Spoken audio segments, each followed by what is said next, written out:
The storm came without warning. All day the sky had been clear, and the sun had thrown bright light over the wide open plains. Luke, the young cowboy, with sunburn on his nose and dust on his boots, had been riding since dawn. He was delivering a message to a distant ranch, and he expected the trip to be long but easy. His horse, a calm brown mare, walked with steady steps as they crossed the dry land. Everything around him looked silent and peaceful, like nothing bad could ever happen. But weather in the west changed quickly, and Luke learned that lesson the hard way. By late afternoon, a wind began to push from the north.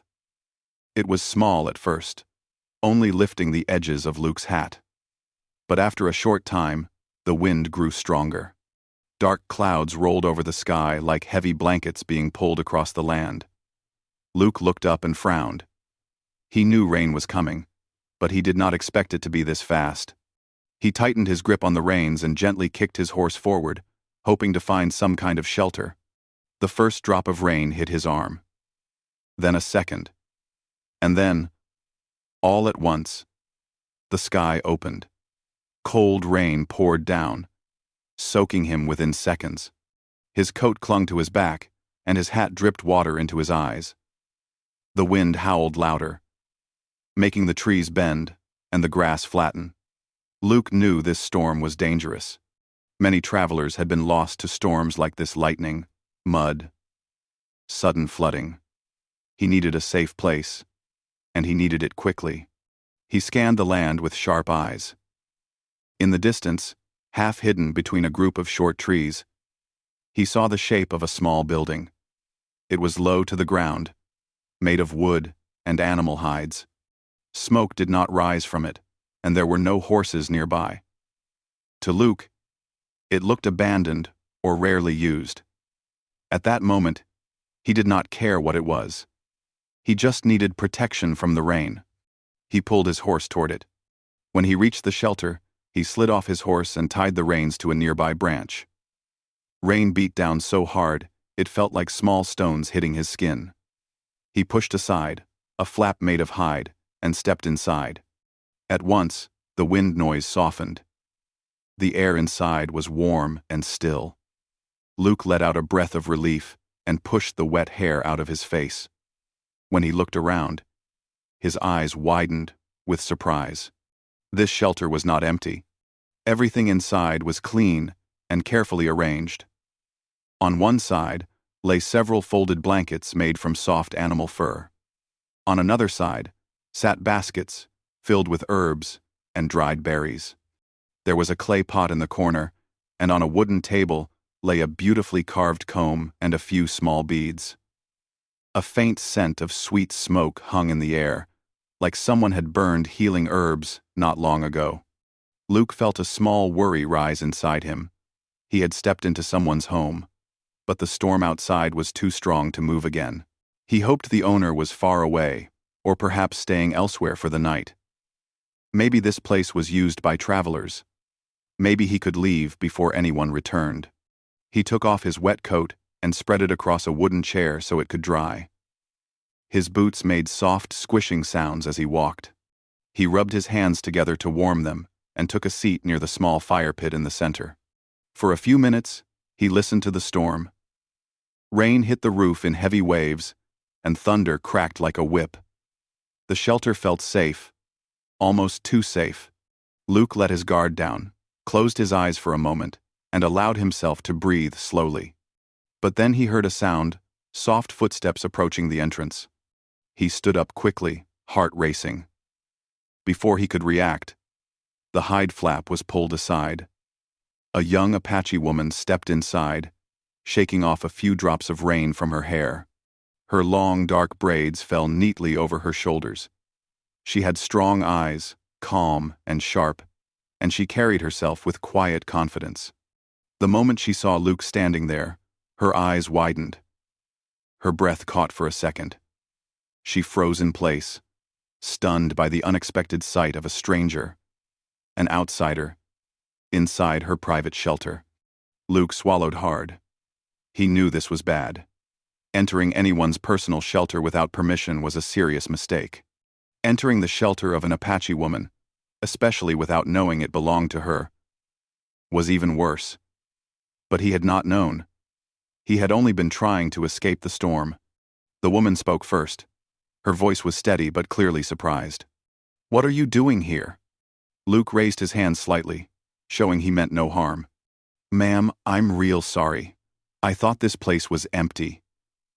The storm caught me on the trail, and I needed a place to wait it out.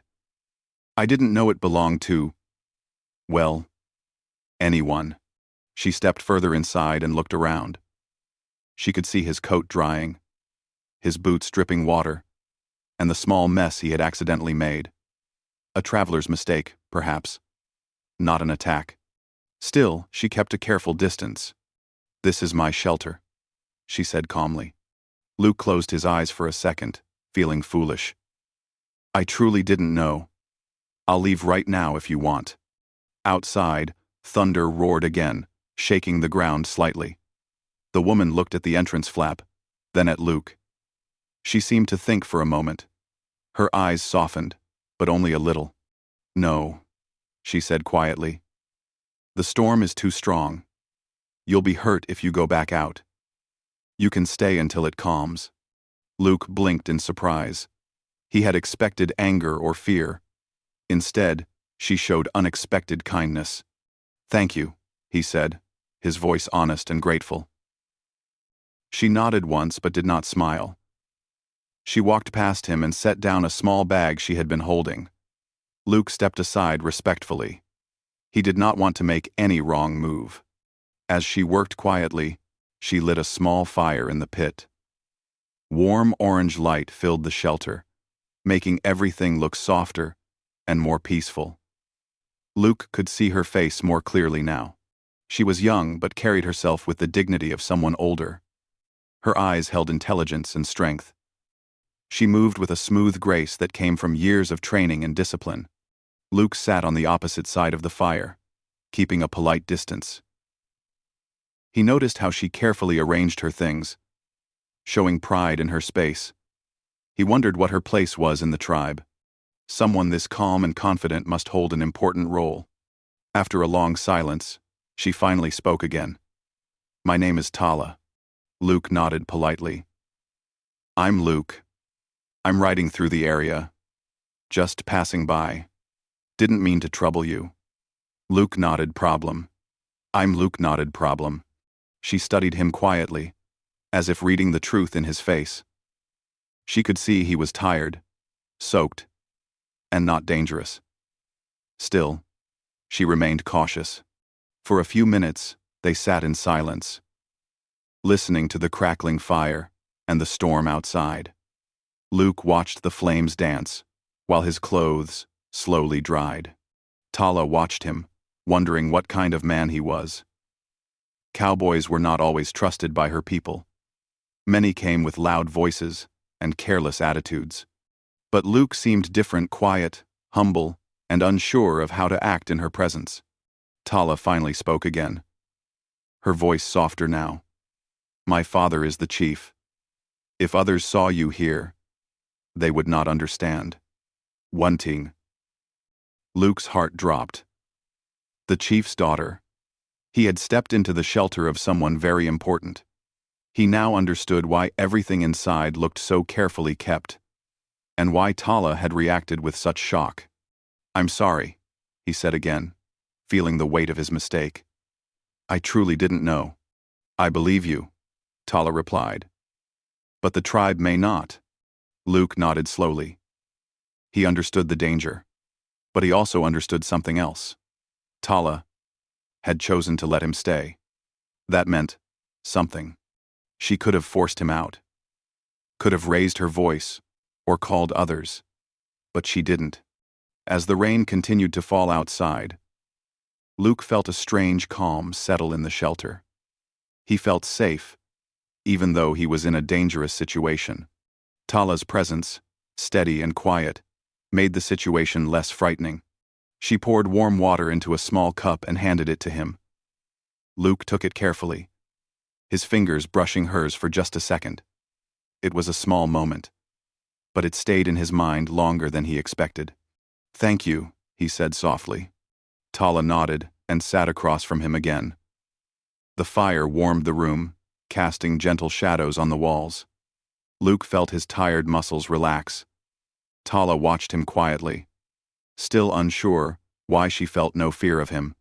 The storm outside grew louder. But inside the shelter, something peaceful had begun.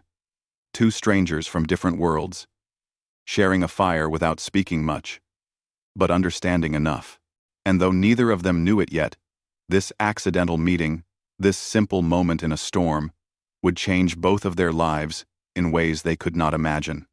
The storm finally began to calm sometime after sunset, but the wind still blew in strange circles outside the small shelter.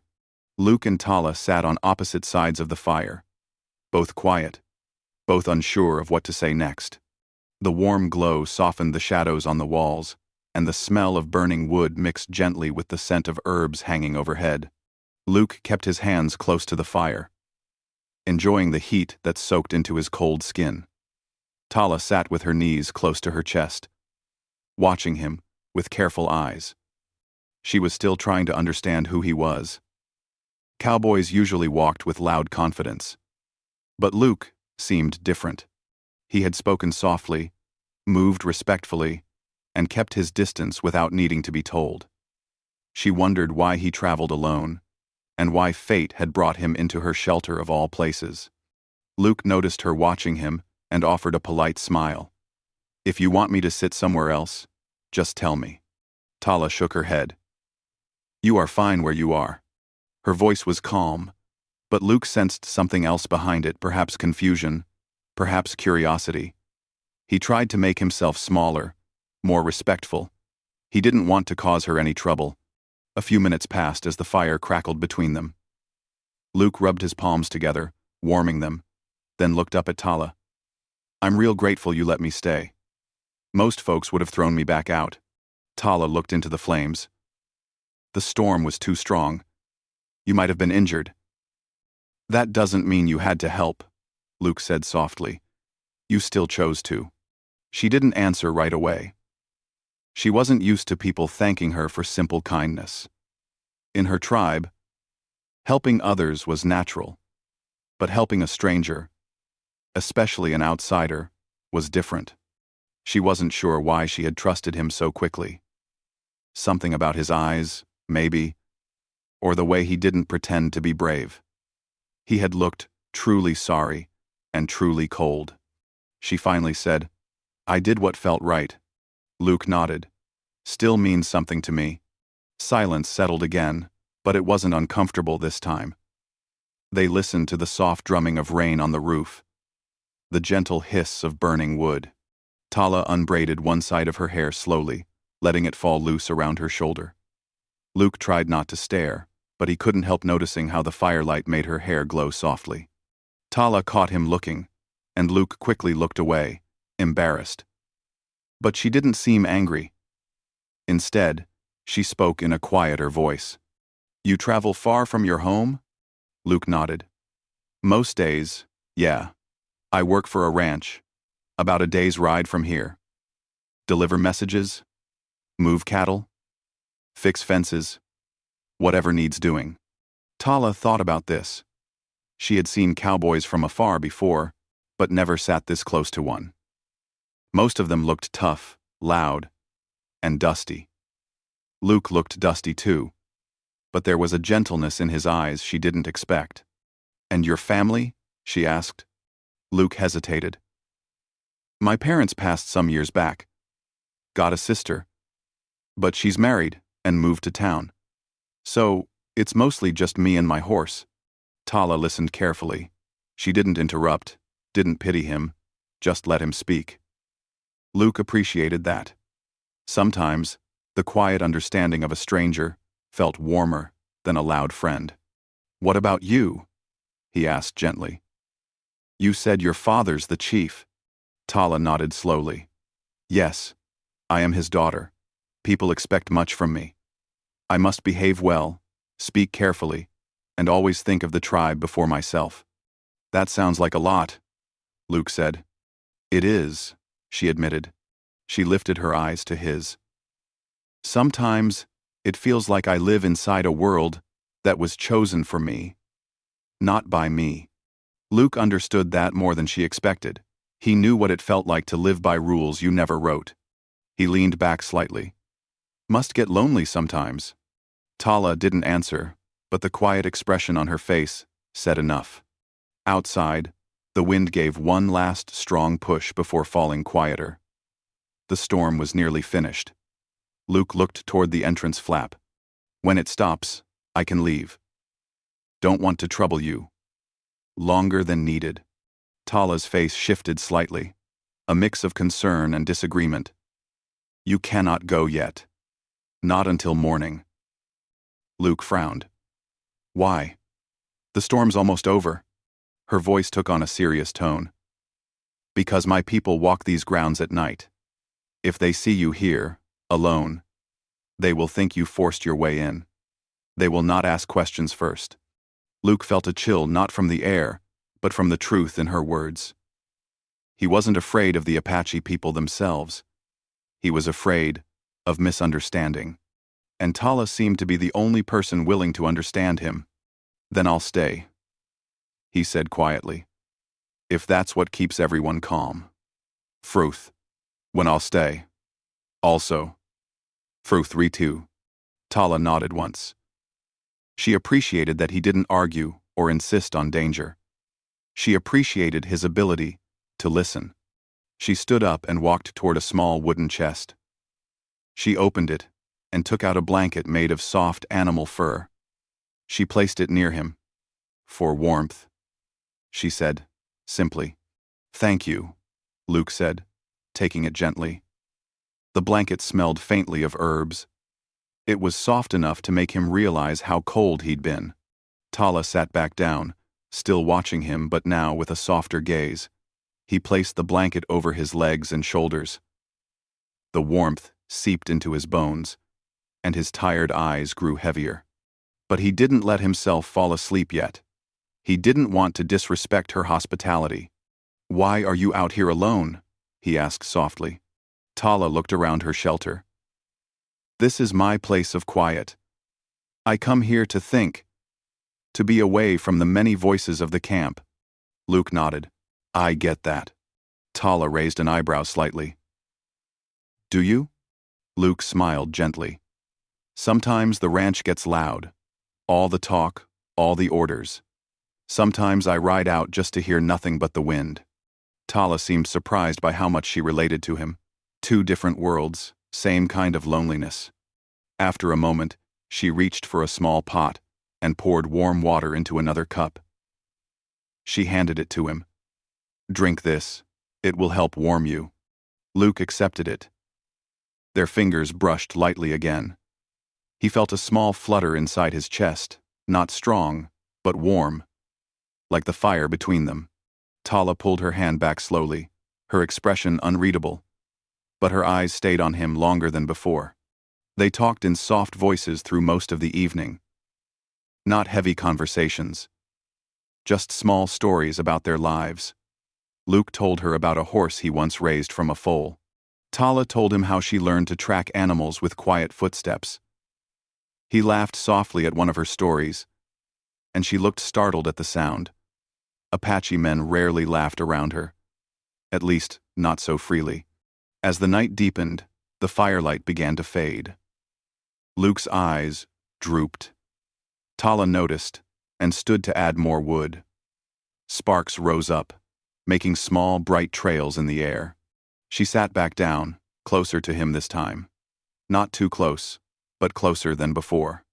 You can sleep, she said gently. I will keep the fire alive. Luke blinked. I don't want to fall asleep before you. Wouldn't be right. Tala shook her head. You are safe here. Rest. Her words made something in his chest loosen. Like a knot undone. He adjusted the blanket and leaned back against the wooden wall. His eyes closed slowly. Tala watched him for a moment longer, studying the peacefulness on his face. Outside, the storm was silent now. Only the soft rain remained.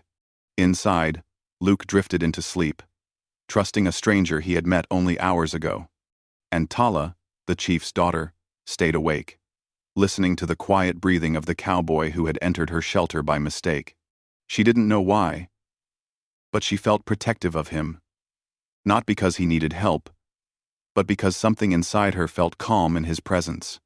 She wondered what the morning would bring. She wondered what her father would say. And she wondered why fate had brought this cowboy into her shelter on this particular night. Whatever the reason, she knew one thing. Their meeting was no longer just a mistake. Something new had begun, even if neither of them could name it yet. Morning sunlight touched the shelter slowly, like gentle fingers pushing away the night. The fire in the center had turned into a soft glow of orange embers. The rain had stopped completely, leaving the land outside fresh and quiet. Birds began to sing in far-off trees. Luke woke to the soft warmth of the blanket around his shoulders and the faint smell of herbs. For a moment, he forgot where he was. Then he opened his eyes and saw Tala, sitting on the other side of the shelter, adding small pieces of wood to the fire to keep it alive. Her hair was still loose on one side, falling over her shoulder. She looked calm, almost peaceful, but her eyes showed she had been awake for some time. Luke pushed himself up slowly. "Good morning," he said quietly. Tala looked over at him. "Good morning," she replied. He rubbed the sleep from his eyes and stretched his arms a little. "Thank you for letting me rest. I didn't mean to sleep so long." "You were tired," Tala said. "It was good that you rested." Luke smiled a little. But his smile faded when he remembered what Tala had warned him about the night before. He sat up straighter. "Do we need to worry about anyone coming by now that it's morning?" Tala hesitated. That hesitation told Luke everything. Before she could answer, footsteps sounded outside, multiple footsteps, walking quickly over wet ground. Tala stood instantly, her expression changing from calm to alert. She lifted her chin and moved toward the entrance. Luke stood too, unsure of what was coming, but feeling a rush of worry in his stomach. The hide flap was pulled open, and 3 Apache men stepped inside. They were tall, strong, and carried spears and bows. The first one was Tala's older brother, Nokan. Luke knew that instantly from the resemblance in their eyes, sharp, serious, and protective. Nokan's eyes widened when he saw Luke standing inside the shelter. His body tensed as if preparing to defend his sister. The other 2 warriors reacted the same way, their eyes full of alarm and suspicion. Nokan stepped forward. "Tala, why is he here?" His voice was firm, controlled, but filled with concern. Luke raised his empty hands quickly. He didn't want them to think he was a threat, but Nokan barely looked at him. His focus was on his sister. Tala stood tall, calm in front of the 3 men. "He came during the storm," she said. "He did not know. This was my shelter." "One night is still one night," one of the warriors said, narrowing his eyes at Luke. "He did nothing wrong," Tala said. Her voice held no fear, only certainty. Luke felt a mixture of relief and fear. He was grateful for her words, but he understood the danger of being inside the chief's daughter's private shelter, even if it was by accident. Nokan stepped closer, examining Luke from head to toe. He did not look angry, but he did look ready to defend his sister at any second. Did he touch anything? Did he act in any disrespect? "No," Tala answered. "He stayed on his side of the shelter. He slept. He was respectful." The warriors exchanged looks. Tala's word held great weight. But even so, a cowboy inside her shelter was no small matter. "We must take him to father," Nokan said finally. "He will decide what should be done." Luke's stomach tightened. He had feared this moment. Still, he did not argue. Arguing would only make things worse. Tala nodded. She knew this had to happen. I will come too. Nokan seemed to approve of that. Good. Father must hear everything from you as well. Luke stepped forward slowly. I'll go with you. I don't want to cause any trouble. Nokan didn't respond. He stepped aside, signaling for Luke to walk out. Luke took one last look at Tala.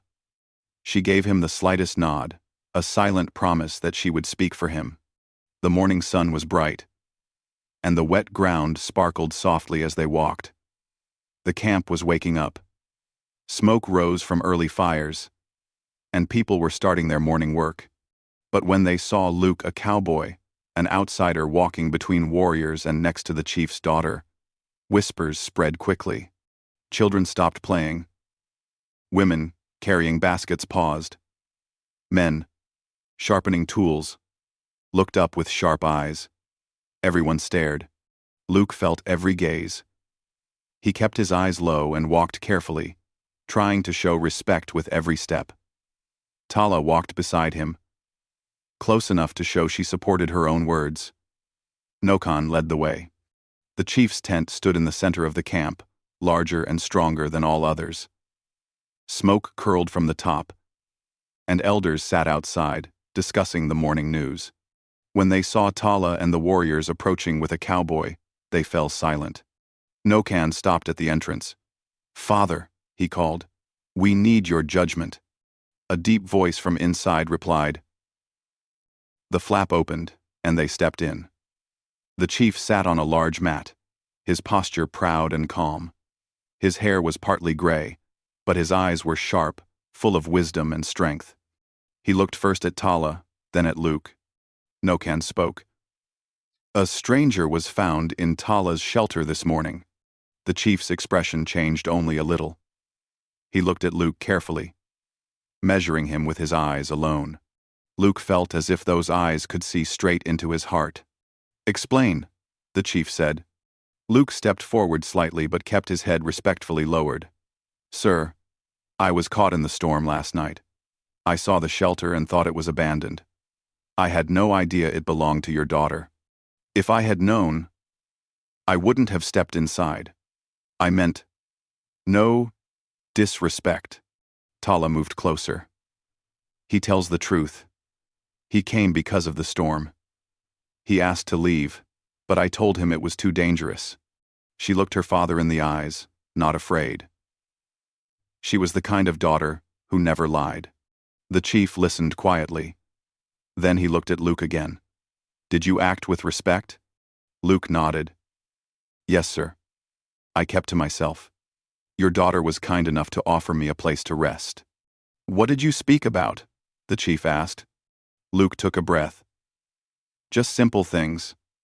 Our lives, our work, nothing improper. Tala nodded softly to confirm his words. The chief looked between the two of them. For a long moment, he said nothing. The silence in the tent grew heavy. Luke felt sweat form at the back of his neck. The warriors stood tall and ready behind him. Tala waited, calm but watchful. Finally, the chief spoke. My daughter has always known the truth of people when she sees it. If she says you meant no harm, I will believe her. But understand this. Your presence in her shelter is not something our people take lightly. I understand, Luke said sincerely. But, the chief continued, you did not enter with bad intentions. You respected our laws, even when you did not know them. And you stayed because she allowed it, not because you forced it. Luke felt a small breath escape him, though he didn't dare relax too soon. The chief leaned forward slightly. So here is my decision. You will not be punished. Instead, you will sit with us for a morning meal as a guest. After that, you will return to your land. And you must show respect always when crossing Apache ground. Luke bowed his head deeply. Thank you. I promise I will. Tala breathed a tiny sigh of relief. Nokan looked surprised but accepted his father's final word. The warriors lowered their weapons slightly, tension leaving their shoulders. The chief raised his hand. Go, eat. Let the people see that we choose peace today. As they left the tent, The whispering in the camp returned. But now, the whispers carried a different tone: curiosity, confusion, and wonder.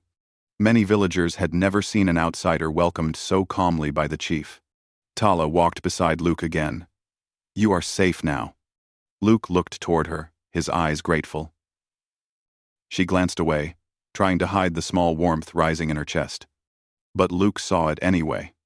And though the morning had started with fear and tension, something new had grown quietly between them, something that neither the chief, nor the tribe, nor even the storm itself could erase. The morning sun rose higher as Luke followed Tala and her brother toward the eating area of the Apache camp. Smoke curled from several fire pits, where food was being cooked. The smell of warm corn, roasted roots, and fresh bread filled the air. Villagers gathered in small groups, speaking quietly, but every pair of eyes watched Luke with curiosity. Some were unsure, some cautious, and others simply surprised that a cowboy walked peacefully beside the chief's daughter. Luke walked carefully, keeping his hands low and calm. He felt every look, but he reminded himself of the chief's words: he was here as a guest. Tala walked close to him, not touching him, but her presence alone made him feel less out of place. Her quiet confidence seemed to shield him from the heavy stares. Nokan led them to a large fire where elders and a few families were already eating. When they saw Tala approaching with Luke, they stopped talking. The chief arrived moments later and sat down with a slow, dignified movement. People made space for him immediately. "Sit," the chief said to Luke. Luke knelt respectfully on the ground near Tala. A woman placed a simple meal in front of him: warm bread, roasted vegetables, and a small cup of herbal tea. Luke bowed his head in thanks before touching anything, wanting to show respect. As he ate, he listened to the gentle conversations around him. At first, the people spoke in cautious whispers, but slowly, their voices grew more relaxed. The tension began to melt, and curiosity replaced suspicion. Luke noticed Tala watching him. She had seen many outsiders in her life, but none had sat this calmly among her people. He ate with quiet gratitude, not rushing, not showing greed, not trying to win anyone's approval, just being himself. One elder leaned toward Tala and whispered something. Tala smiled softly and replied. Luke couldn't hear their words, but he understood the tone. It wasn't anger. It wasn't fear. It was interest. After the meal ended, people began standing and returning to their work. A few paused near Luke. Some nodded politely. One older man even murmured, "Safe travels," in a calm voice before walking away. It was the smallest kindness, but Luke felt it deeply. When the crowd thinned, the chief stood up and approached him. "You have eaten with us," the chief said. Luke nodded respectfully. "Yes, sir. Thank you for letting me stay." The chief's eyes softened, not warmly, but with a sense of fairness. "Remember what I said. If you cross our land again, do so with respect." "I will," Luke promised. He glanced at Tala, hoping she would understand the gratitude he could barely put into words. The chief stepped aside, giving them a moment. Tala walked with Luke through the camp, down the path that led to the open plains. Each step felt slower than the last. Luke wasn't sure why leaving felt so heavy, and Tala didn't understand why she wished the walk would last longer. When they reached the edge of the camp, Luke stopped beside his horse. The mare lifted her head and brushed her nose gently against him, as if relieved to see him again. Luke placed a hand on the saddle but didn't climb up yet. "I guess this is where we say goodbye." Tala stood a short distance away, her hands clasped in front of her. The morning sunlight shone across her long, dark hair, giving it a soft glow. She looked calm, but her eyes held something deeper. She took a slow breath. "You came into my shelter by mistake, but it does not feel like a mistake now." Luke's heart tightened gently. He hadn't expected her to say anything so honest. He stepped a little closer. "Tala, I know I caused trouble, but meeting you, I'm grateful for it. She looked down for a moment, then lifted her eyes again. You were respectful. You spoke gently. You listened. Many outsiders do not. Luke smiled softly. Maybe fate wanted me to meet you. Tala's lips curved just slightly, the smallest hint of a smile. The wind brushed across the grass, carrying the scent of rain and earth. Tala reached into a small pouch at her waist and pulled out a single bead. A small, hand-carved bead made of polished wood. She held it out to him. For protection on your travels, she said. Luke accepted it carefully, as if it were something fragile. Thank you. I'll keep it close. Luke accepted. Luke accepted it. She nodded. Good. For a moment, neither of them spoke. They simply stood there, looking at each other, feeling something neither knew how to name. A connection formed in a single stormy night, quiet, unexpected, and strong enough to stay in both their hearts. Luke finally placed his foot in the stirrup and climbed onto his horse. He held the bead tightly in his hand, then tucked it safely into his coat pocket. He looked down at her. If I pass through again, will it be all right to see you? Tala looked up at him with those calm, steady eyes. Yes, but come with respect, as my father said. Luke nodded. Always. He lifted the reins and gently tapped the horse's side. The mare turned toward the wide plains. But before Luke rode away, he looked over his shoulder one last time. Tala stood where he had left her, the morning wind lifting the edges of her clothes. Her face was calm, but her eyes followed him with a quiet longing she didn't try to hide. Luke raised a hand in a small wave. Tala lifted her hand in return. And then, slowly, he rode away. The land stretched wide and empty before him, but it didn't feel empty at all. The memory of Tala's shelter, her kindness, her steady voice, and her soft smile filled the quiet spaces of his mind. He touched the bead in his pocket and smiled to himself. Not a mistake, he whispered. Back at the camp, Tala stood for a long time watching the trail where Luke had disappeared. She felt something warm in her chest, a gentle hope. She had met many people in her life, but none had spoken to her with such honesty. None had listened so carefully. None had looked at her, without expecting anything in return. She did not know if destiny would bring him back. But she also knew something important. If the wind carried his footsteps toward her land again, she would not mind at all. Luke rode through the plains with the sunlight on his shoulders and a quiet joy in his heart. What had started as a storm, as a mistake, had become something far more meaningful. He didn't know when his path would cross hers again, but he knew one thing. He would never forget the night he stumbled into a shelter he wasn't meant to find, and met the chief's daughter, who welcomed him with kindness instead of fear. Their story wasn't ending. It was only beginning.